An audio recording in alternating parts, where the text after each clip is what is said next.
This was last year during a solo road trip I was taking from Wisconsin to Montana. Most of the roads there are basically barren, aside from the first hour and the last hour. Everything else is forest or open fields, maybe some small mountains too, once I got further west. Anyway, because of how I had everything scheduled, I was going to be driving through the night and most of the day, rather than taking up 2 full days of driving and having to spend on an extra hotel in between. I knew it would still be tough, but I thought it was worth it. I started the drive at 7:00 p.m. I double-checked. I had everything packed into my car and had my snacks and stuff in the front seat with me. Then I headed onto the road. First hour was through the city and small towns, but then it was open road from there. Barely any cars and not many places to stop, aside from a gas station every 15-ish miles. By hour or two, I'd only used up a third of my gas tank, but with the gas station seeming to get further and fewer between, I figured I'd top off before entering the really rural section of the drive. It took 20 minutes before I finally found a station to stop, and nobody else was there.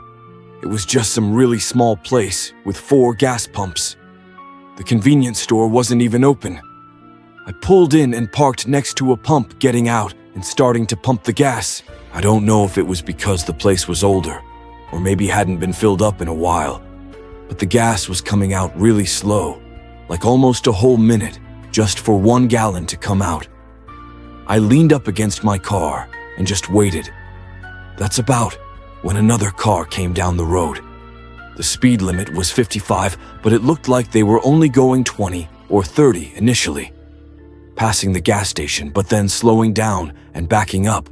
That was strange and honestly a bit dangerous on a single road like that in the middle of the night. But they backed up to the entrance and pulled into the station, parking at the pump right behind me. I figured they just missed the entrance and really needed gas. I stayed looking forward at my pump as I heard someone get out and walk to the side of their car. But after a minute of not hearing them starting to pump the gas or even move at all, I glanced over to see what they were doing. The man was wearing a gray flannel and black jeans and was relatively tall, and he was staring at me. Like when I looked over, he was already looking at me. I awkwardly smiled and nodded, then looked away again. I couldn't help but feel like he was still looking at me, though. After a good 10 seconds, I finally heard him grab the pump and put it in his car. I felt relief, like maybe he was just getting gas, and I was overthinking it. I was out there for another minute before deciding I'd waited enough and just took the pump out and locked up my gas cap.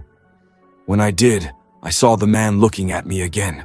His eyes were so dull and heavy, like he was tired but chugged caffeine or something. I got in and pulled back onto the road.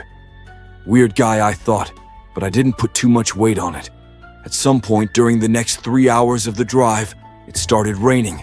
I'd now been driving for 5 hours total, and it was just past midnight. The rain made me feel like I had to pay more attention to the road, which in turn made the drive more exhausting and tiring. I tried opening an energy drink and snacking, but it really didn't help all that much. By 1:00 a.m., I just needed a break. My gas was starting to run low too. I drove down the long, barren road until finally there was a gas station to pull off at. It looked pretty run down and was just as empty as the last one, but still had lights on. And everything I pulled in and filled up my tank, then pulled into the side of the small building and parked in one of the spaces. I looked up the weather to see how long the rain would last, and I looked up any nearby towns, but there were none. It looked like I was basically right in the middle of nothing.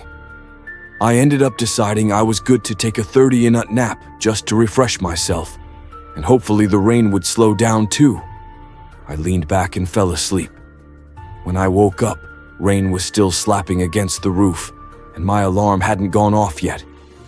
It had only been about 25 minutes. I sat up and looked out the windshield. The whole place was quiet, but there was a car at one of the pumps. I leaned forward and looked closer. It was the same one from the other stop. I was almost sure of it. Either this was a really big coincidence, or something was wrong. Even more odd, the guy wasn't anywhere. I could see, not in his car or outside. I felt my face start to go pale. Where the hell was this guy? There was nowhere else at this empty gas station that man could possibly be at.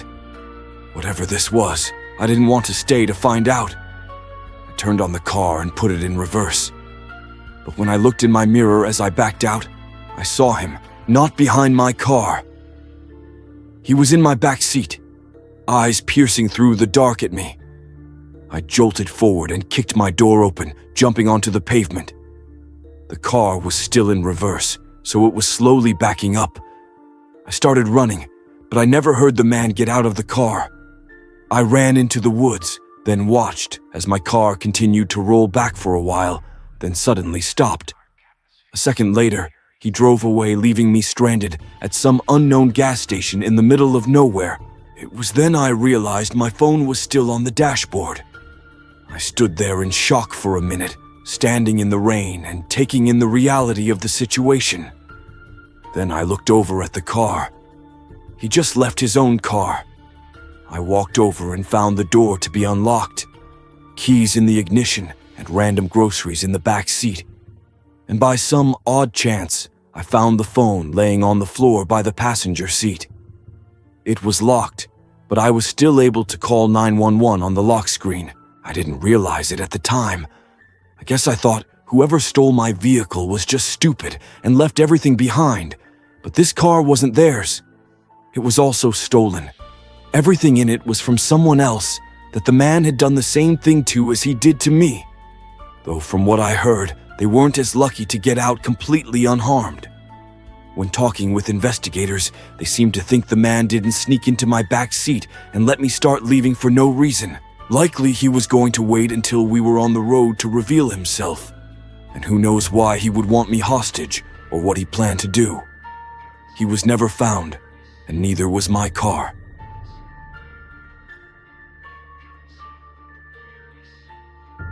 This was last year. In the middle of January, I live in a relatively small home in a small woodsy town.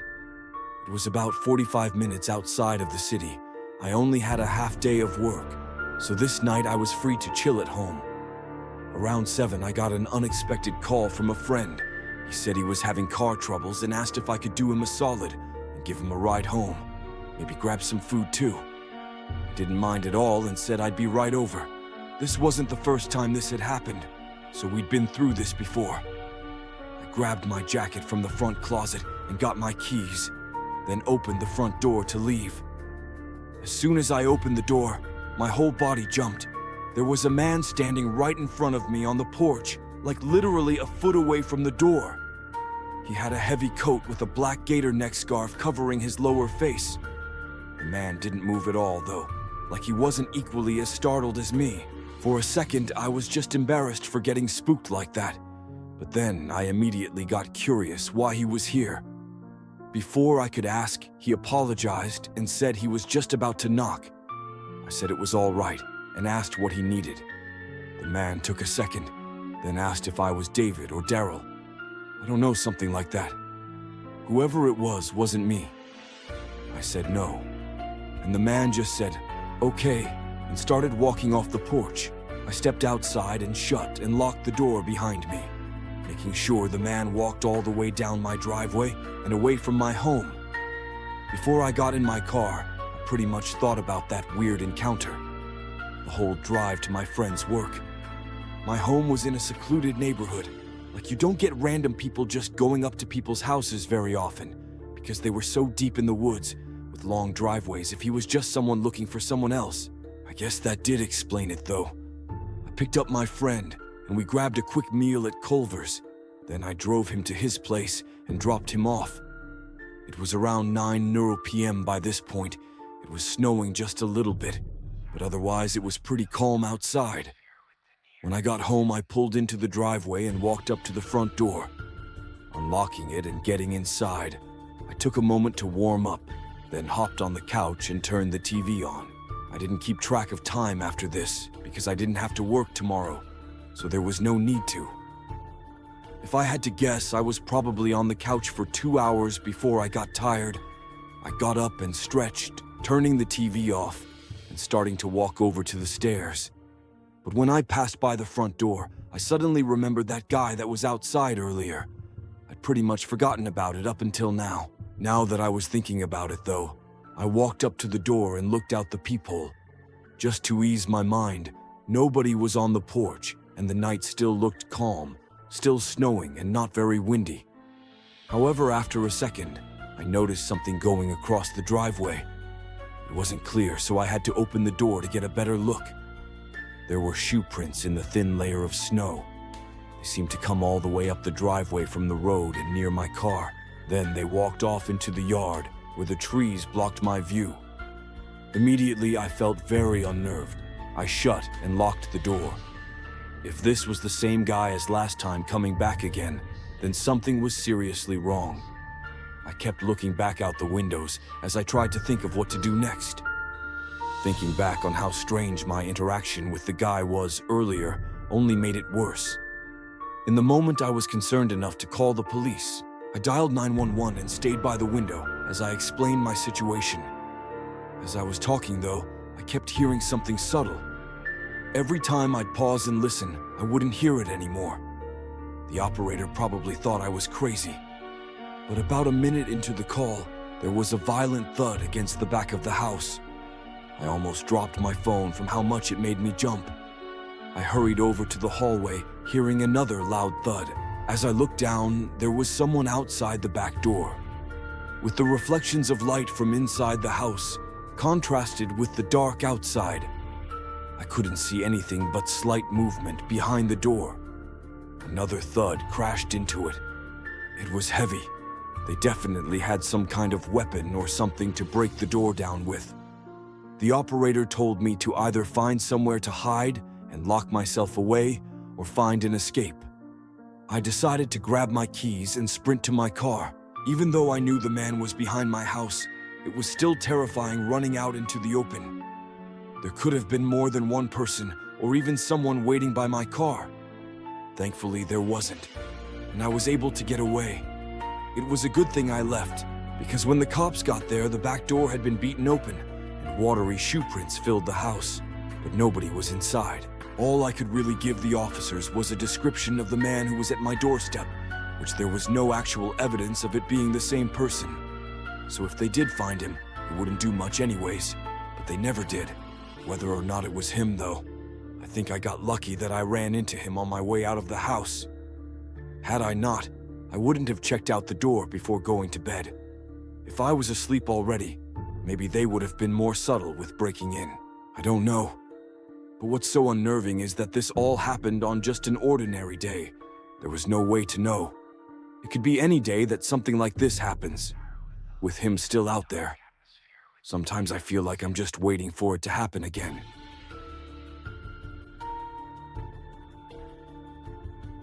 It was 2019. I was a sophomore in college and did babysitting 3 to 4 nights a week as a means for paying off my car.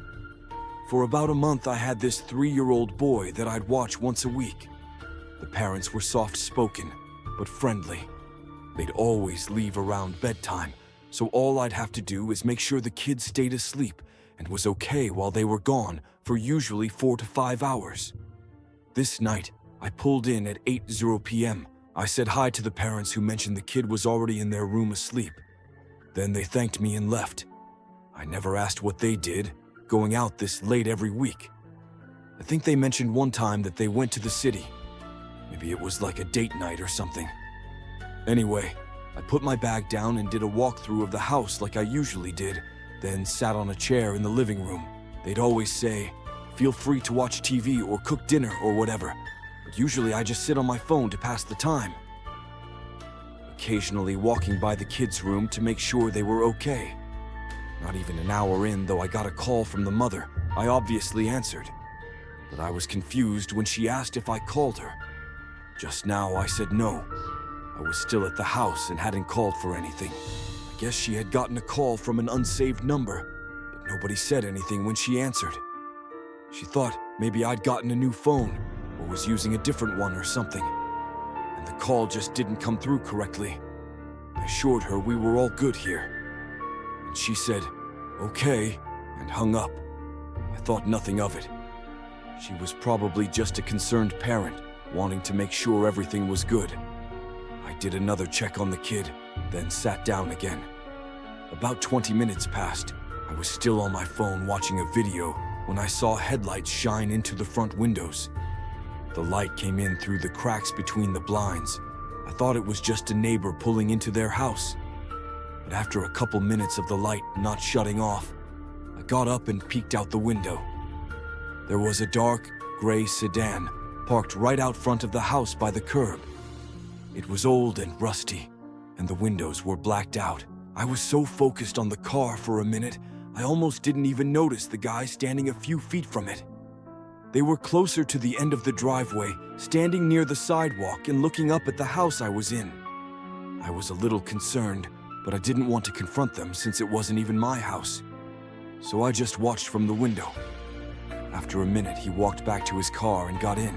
Oddly, they pulled away very slowly, like they were still focused on looking at the house I watched, as their headlights went down the road, cutting in and out of the trees. But then they stopped again. I could see the light between the trees, staying still far down the road. Then it shut off like they had parked and got out. Maybe it was someone visiting a neighbor, and they were trying to find the address numbers and got mixed up somehow. Feeling like it was a little strange, I stayed by the window for a good 5 minutes, but I never saw the man come back down to the house, so I figured it was probably just a weird coincidence. I went back to the chair in the living room. I did think about texting the parents, but didn't want to worry them about something that was likely nothing. Plus, it probably wouldn't have made a difference to anything. Anyways, I decided to turn the TV on, keeping it on low volume, so I didn't wake up the kid. A few minutes in, I went to open the blinds as well, because I found myself still thinking about it. A whole hour and a half passed, or maybe even 2 hours. Nothing really happened during that time. I just waited in the living room with the TV on and tried my best to stay awake. My eyes were getting heavy, and I could tell I was half asleep, like I was still awake, but just fully spaced out and my eyes partially open. But through my less than aware state, I was in. I randomly heard a light thump. It didn't fully wake me until I heard it again. My eyes opened wider, and I got up. I wasn't sure what it was, but I wanted to check on the kid first, so I started walking to the stairs. But when I passed through the hallway, I heard it again and saw something in the corner of my eye. I turned my head. There was someone outside the back door pulling on the handle and looking right at me. Once he saw me looking at him, he started pulling on the handle even harder, trying to brute force it open. My adrenaline kicked in, and I sprinted up the stairs. I went in the room and got the kid, trying to keep them calm. As I was up there, the thumps got louder, like now he was using something to rip open the door. With the kid in my arms, I hurried down the stairs. When I got to the bottom, there was one more sound. It sounded like cracking plastic and metal. I went back into the hallway toward the front door, but I saw the back door was open and the man was rushing inside. He had regular casual clothes on and dark hair. That was all I saw before. I noticed a knife in his hand. He didn't hesitate to start running at me. I rushed out the front door, getting into my car and backing out just as he got up to my window. I drove to a safe place and called 911 and the parents. Of course, he was gone before anyone got there. The way I see it, I think the man was going to threaten me with the knife or even harm me so he could kidnap the kid. That's what it felt like was going to happen. But how did he know the parents would be away? And why kidnap this kid specifically? What's weird is, after all of it, the parents stopped talking to me and never hired me again. They thanked me on the night of the incident, but then went radio silent. It was like they didn't want me to find anything out about what happened. I did my own research, but didn't find much. Only thing I found out was that the mother had been married before, to a man that looked somewhat similar to the guy I saw. No way to know for sure, though I'm just speculating. It's been years now, so I don't think we'll be getting any answers.